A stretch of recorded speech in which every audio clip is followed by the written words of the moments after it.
boxing will just thrive and just keep going up and up and up and up. So Canelo, come on, what's up, dude? Give us the fight. Don't give us bad fights. Give us good fights. Oscar De La Hoya has never been one to mince words, especially when it comes to his former protege, Canelo Alvarez. What was once a thriving partnership has since deteriorated into a public feud, filled with accusations and sharp criticisms. Now, De La Hoya has taken on the role of one of Canelo's most outspoken critics, frequently questioning his career decisions and direction. Would you like to respond to Oscar saying that you're regressing and it does nothing for your legacy? No, I think it's not make sense to respond that.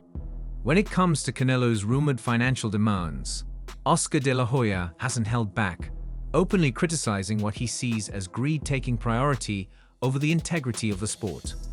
Right now, one of the biggest discussions in boxing revolves around a potential showdown between Canelo and Terence Crawford.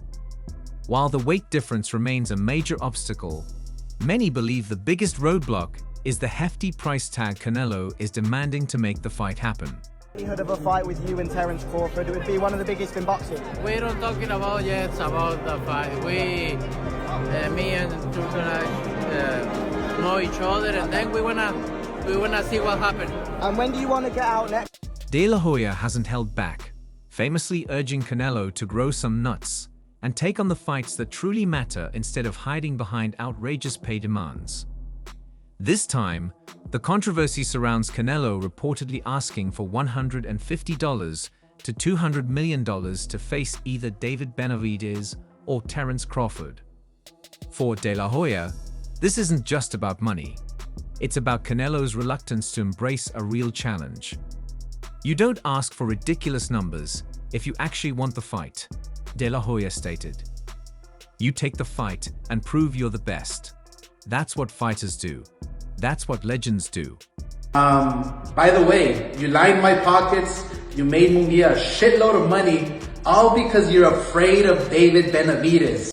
The tension between De La Hoya and Canelo is undeniable, but De La Hoya insists his criticism isn't personal.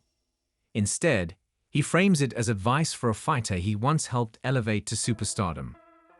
Canelo is one of the best in the sport, but asking for $200 million?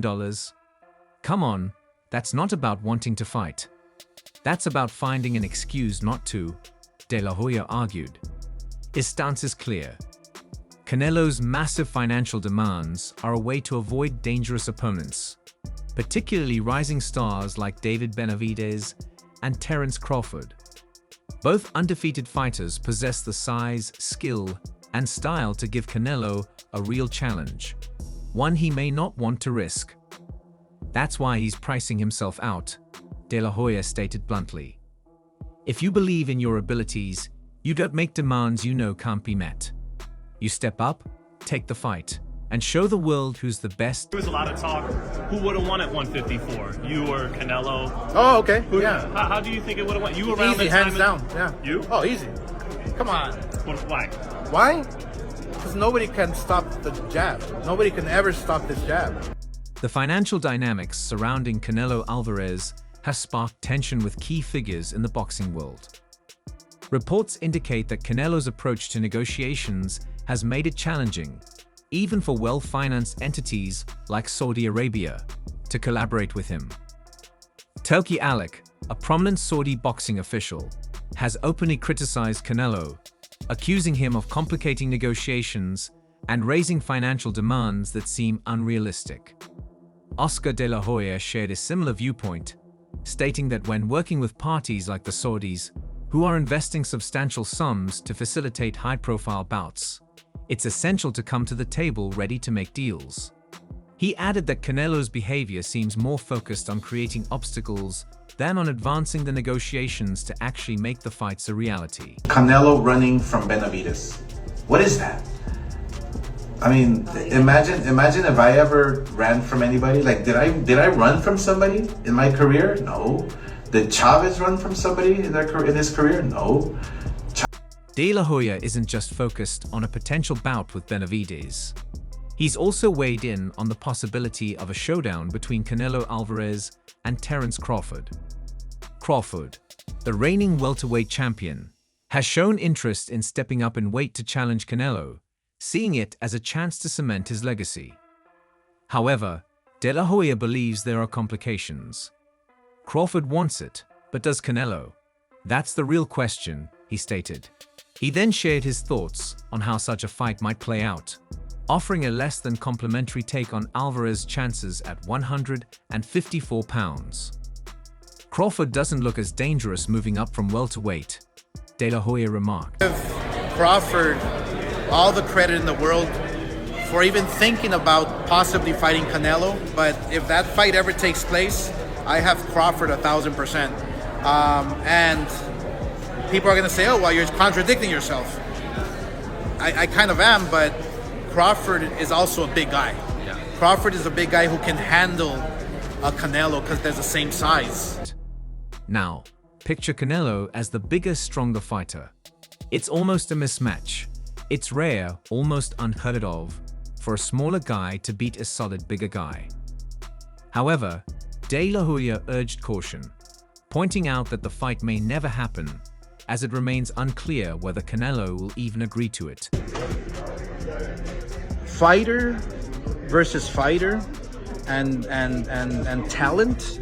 Obviously, Crawford is the craftier boxer, but Canelo has the size, he has the power, and it's like Aram said, he'll run right through him.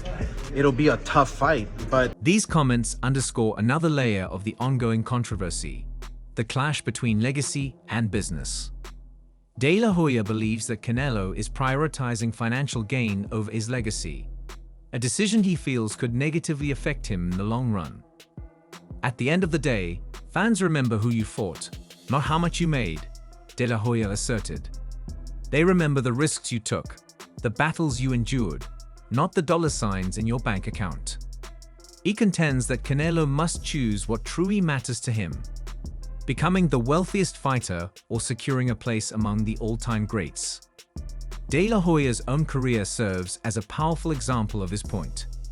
He faced all challenges head-on, fighting legends like Manny Pacquiao and Floyd Mayweather, no matter the risks, and he believes that Canelo, who is already financially secure, should adopt the same approach. I tell Crawford, wow, you're losing your opportunity. You came, you conquered, and now what?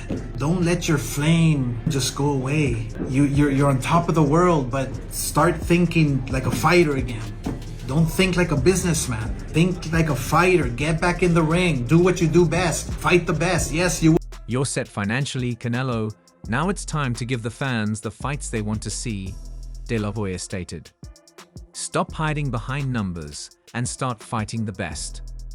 That's how you cement your place in history. The tension between De La Hoya and Canelo only adds complexity to his comments. Their split was far from cordial, with Canelo accusing De La Hoya of dishonesty, while De La Hoya countered with accusations of Canelo's ingratitude. Despite their personal history, De La Hoya maintains that his criticism is rooted in genuine concern, not bitterness. I'm not saying this because of our past issues, he clarified. I'm saying this because I know what it takes to be great, and I want to see him reach that potential. Not everyone shares De La Hoya's perspective. Some argue that Canelo has earned the right to demand high purses,